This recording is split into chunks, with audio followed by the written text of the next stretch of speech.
में कि पिछले 12 सालों से लगातार मैं निषाद समाज के हक अधिकार के लिए आरक्षण की लड़ाई लड़ रहा हूँ।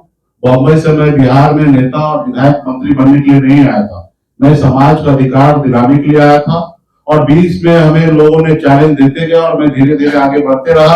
आज एक पॉलिटिकल पार्टी का रूप लेकर मैं यहाँ पे मजबूती से काम कर रहा हूँ और हमारा मुख्य जो लड़ाई है निषाद समाज को आरक्षण दिलाना। और आप सब जान रहे हैं कि चुनाव का महीना है और लोहा गर्म है, और लोहा गर्म जब होता है तो उसको हथौड़ा मारा जाता है तो निश्चित तौर पे कुछ ना कुछ आकार लेते हैं। तो अभी देश में चुनाव है, आपने देखा कि आदरणीय राहुल गांधी जी का जो लड़ाई था कि देश में जाति आधारित गणना हो, जिनकी जितनी संख्या उसको उसकी हिस्सेदारी मिलना चाहिए।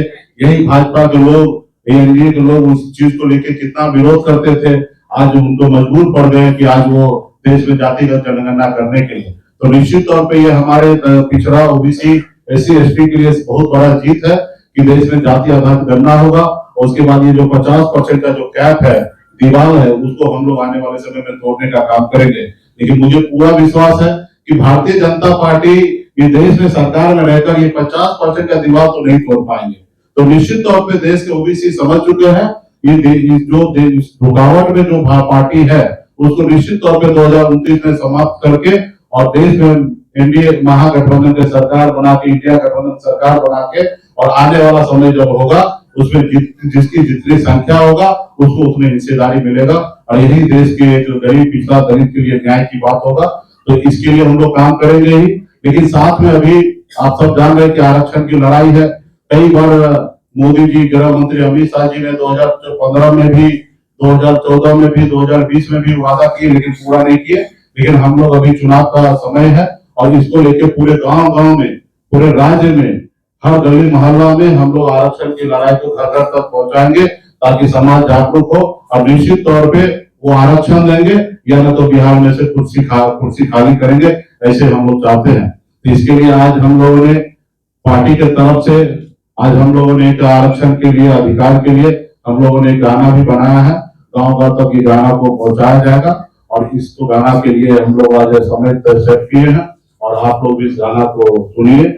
और आप लोग भी, मीडिया साथी से भी यही अनुरोध है कि आप लोग भी हमें गरीब पिछड़ा समाज की आवाज को बुलंद कीजिए, क्योंकि हमारा आवाज जो है आप ही लोग गाँव-गाँव तक पहुंचा सकते हैं। तो निश्चित तौर पे आज मुकेश सहनी जहाँ पे भी पहुंचा है तो वहां पे आपका भी बहुत बड़ा योगदान रहा है।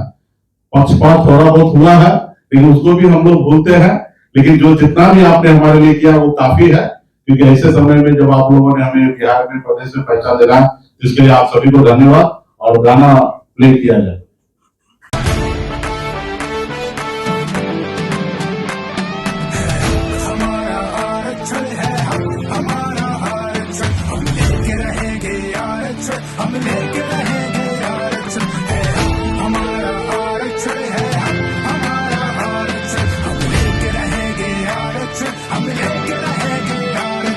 अल्लाह का बेटा कहता है क्यों सदियों से दुख सहता है, जब इनकलाब का अंगारा खून में तेरे बहता है।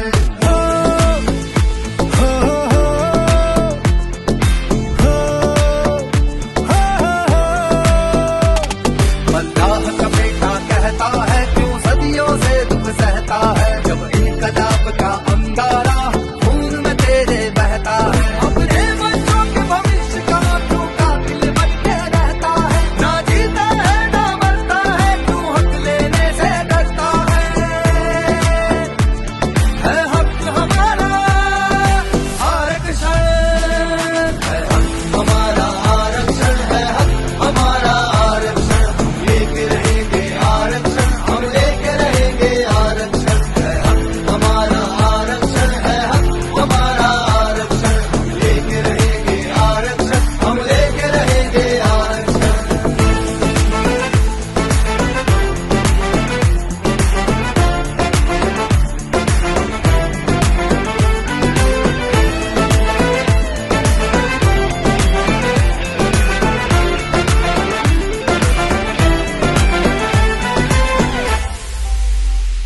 सीने की बगावत को अब आग में ढलना है, इतिहास के पन्नों को हमें आज बदलना